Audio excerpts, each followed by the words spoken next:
নমস্কার বন্ধুরা, চলে এলাম আজকে আবার টেস্টি টিপস ফুড চ্যানেলে। তো আপনাদের সামনে আবার একটা রেসিপি নিয়ে। তো আজকে আমি আর একটা নতুন রেসিপি শেয়ার করব, সেটা অবশ্যই বেগুন আর চিংড়ি মাছ দিয়ে। তো দেখতে থাকুন কিভাবে রেসিপিটা অবশ্যই শেয়ার করি। দেখতেই পাচ্ছেন বেগুন যেহেতু লাগবে, তো বেগুন নিয়েছি, ছোট ছোট বেগুন নিয়েছি। এটা বেগুনটা একটু 4 ভাগ করে রেখেছি, কিন্তু বোটা কাটিনি, তাহলে ভাগটা ভেঙে যাবে বলে এইভাবে 4 ভাগ করে রেখেছি, যাতে এর মধ্যে যা কিছু দেবো মশলাপত্র থেকে শুরু করে নুন সবই ঢুকতে পারে। তো সেই জন্য আমি এইভাবে দাগ দিয়ে দিয়েছি। আর এখানে অবশ্যই চিংড়ি মাছ রয়েছে, আর রয়েছে এখানে পেঁয়াজ ভাজা রয়েছে, বেরেস্তা করা রয়েছে। আর এখানে রয়েছে একটু ধনেপাতা, কাঁচা লঙ্কা, কাজু কিশমিশ, তেজপাতা, শুকনো লঙ্কা, দারচিনি, লবঙ্গ, এলাচ আর একটু খোয়া। আর এই দিকের মধ্যে রয়েছে একটু দুধ রেখেছি, একটু রিফাইন তেল, একটু হচ্ছে কিনা যে মগজদানা আর কাজু কিশমিশ একসঙ্গে একটু অল্প করে পেস্ট করা আছে। আর আমি আজকে দই ব্যবহার করছি না, দইয়ের বদলে আজকে টমেটো পেস্ট ব্যবহার করছি। সঙ্গে আদা বাটা আছে, রসুন বাটা আছে, নুন, ঘি, তারপরে মশলার মধ্যে যা দেবো তো দেখাতেই থাকবো। আবার প্রথমে আমি চিংড়ি মাছটা ম্যারিনেট করে নেব। তো চিংড়ি মাছটার জন্য পরিমাণ মতো নুন দিয়ে দিচ্ছি। চিংড়ি মাছটা বানাতে যতটুকু নুন লাগবে। আর দেবো এক এক করে যা কিছু আছে এখানে সব কিছুই দিয়ে দেব। সঙ্গে এই যে টমেটোর যে পেস্ট করে রেখেছি সেইটাও দিয়ে দিলাম পরিমাণ মতোই। এখানে রসুন বাটা রেখেছি, রসুন বাটাটা কিন্তু একেবারেই সামান্য দেবো, এটা কাঁচা লঙ্কা আর রসুন পেস্ট করা রয়েছে, একদম অল্প।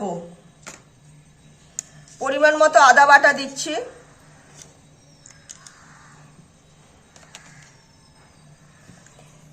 এখানে এই যে পেঁয়াজ যে বেরেস্তা করে রেখেছি সেইটাও দিয়ে দিচ্ছি এর মধ্যে।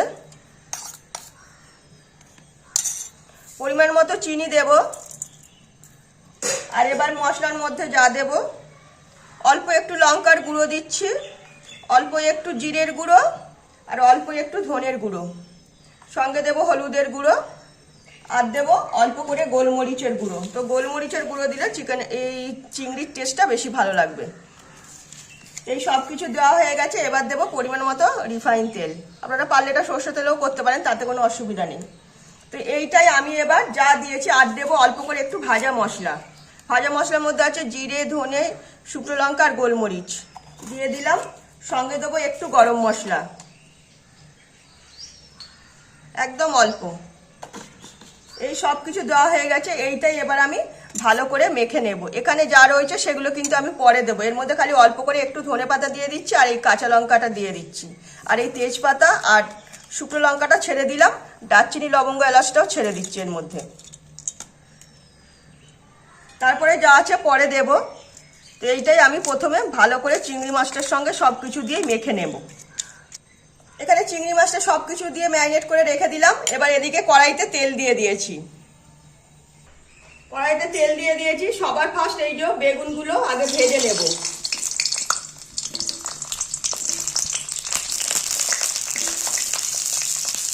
বেগুনগুলো ভাজার জন্য অল্প একটু নুন দিয়ে দিলাম, যাতে নুনটা এর মধ্যে টেনে নিতে পারে, তো সেই বুঝেই।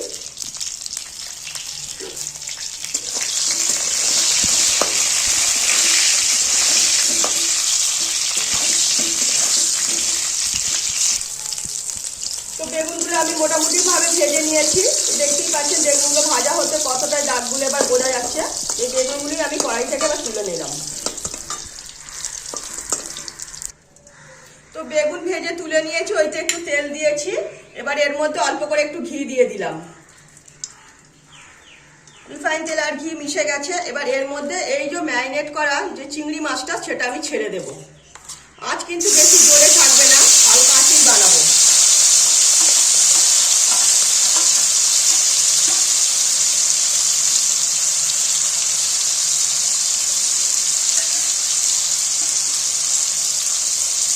ম্যারিনেট করেছিলাম যে থালাটা, এইটাই মানে জলটা দিয়ে দিলাম, দিয়েছি।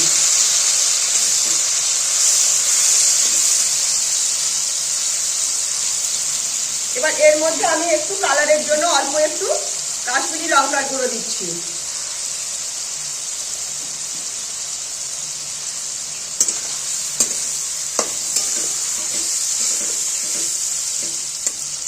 এবার এর মধ্যে এই যে ভেজে রাখা যে বেগুনগুলো এইগুলো ছেড়ে দেব।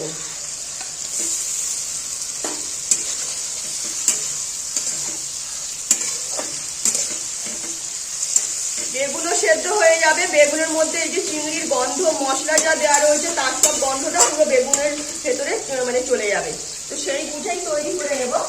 এর মধ্যে এখনই আমি এই যে অল্প করে কাজু কিশমিশ রেখেছি, আমি যেহেতু পেস্ট দেবো তো সেটাও ছেড়ে দিচ্ছি, তাই এর টেস্টটা সম্পূর্ণ আলাদা হয়ে যাবে। আরো একটু ঝালের জন্য 2-1টা কাঁচা লঙ্কা ছেড়ে দিলাম। সঙ্গে এখানে আরেকটু যে পেঁয়াজ ভাজা আছে সেটাও এর মধ্যে দিয়ে দিচ্ছি।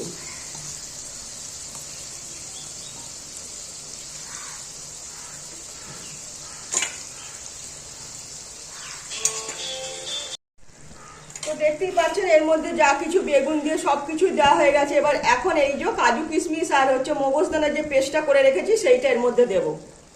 এখন দিলে পরে এর মধ্যে বেগুন সমেত সবকিছুর সঙ্গে মানে পেস্টটা টেনে নিতে পারবে, তো খাবারটা খেতে দারুণ লাগবে, একটা অন্যরকম স্বাদের খাবার।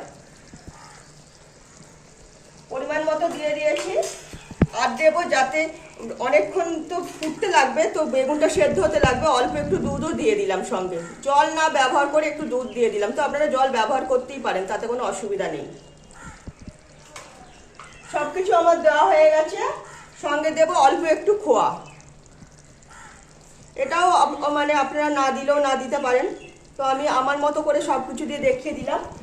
যা দিয়ে দিয়েছি এইটাই আমি এবার কিছুক্ষণের জন্য ঢেকে দেবো, যাতে চিংড়ি মাছটাও সেদ্ধ হয়ে যাবে, বেগুনটাও সেদ্ধ হয়ে যাবে, আর যা কিছু মশলা দিয়েছি সবই বেগুনের মধ্যে টেনে নিতে পারে, তবেই কিন্তু খাবারটা খেতে বেশি ভালো লাগবে। তো দেখছেন আমি কিছুক্ষণের জন্য ঢেকে দিয়েছিলাম, একদম আঁচটা ধিমি আঁচে রেখেছি, যাতে বেগুনগুলো নরম হয়ে যায়, মশলাটা পুরো বেগুনের মধ্যে টেনে নিতে পারে, চিংড়ি আর মশলার স্বাদটা একটা অন্যরকম টেস্ট, আর চিংড়িগুলো যাতে নরম হয়ে যায়। তো সেই বুঝেই খাবারটা তৈরি করে নিয়েছি। একদম বেগুনও নরম হয়ে গেছে, তেলটা উপরে উঠে এসে চলে এসছে, একদম লোভনীয় স্বাদের একটা খাবার হয়েছে। তো অবশ্যই আপনাদের বাড়িতে এইভাবে একবার বানিয়ে দেখতে হবে যে খাবারটা কতটা টেস্টি। যে বেগুন খেতে ভালোবাসে না, সেও ভালোবাসবে। এতে একটা টেস্টটাই সম্পূর্ণ অন্যরকম হয়েছে। কিছুটা কোরমা স্টাইলে করেছি, যাতে খেতে কোনো অসুবিধা হবে না, হালকা ঝাল হালকা মিষ্টি, তো সব কিছু মিলেমিশে। তো আমার খাবারটা রেডি হয়ে গেছে, নামিয়ে নেব। নামানোর আগে অল্প আরেকটু গরম মশলা দেবো, একদম সামান্য।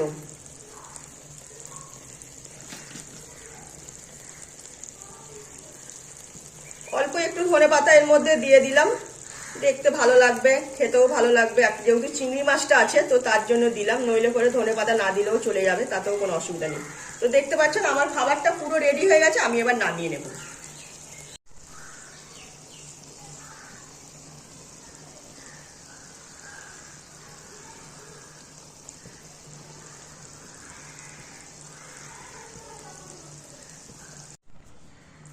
তো দেখলেন কত সিম্পল পদ্ধতিতে বেগুন দিয়ে চিংড়ি মাছটা রান্না করে ফেললাম।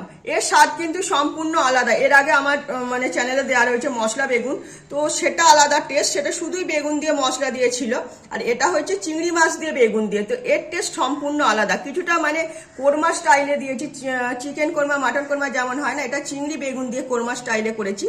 তো একদম মানে হালকা মিষ্টি হালকা ঝাল, একটা নানা রকম ফ্লেভারের গন্ধ আছে, সবকিছু উপকরণ দেওয়ার যে গন্ধ, তো সেটাই, তো সেই দিয়েই মিলেমিশে আজকে আমার বেগুন চিংড়িটা রান্না করলাম। তো দেখলেন কত সিম্পল পদ্ধতিতে রান্না হয়ে গেল, অল্প সময়ের মধ্যে চটজলদি একটা মুখরোচক খাবার। তো এইভাবেই একদিন আপনাদের বাড়িতে ট্রাই করে দেখতে হবে। তো ভালো লাগলে রেসিপিটা লাইক শেয়ার কমেন্ট সাবস্ক্রাইব করবেন আমার চ্যানেলটাকে। তো আজকের মতো আমার রেসিপি এখানেই শেষ করলাম, সবাই ভালো থাকবেন।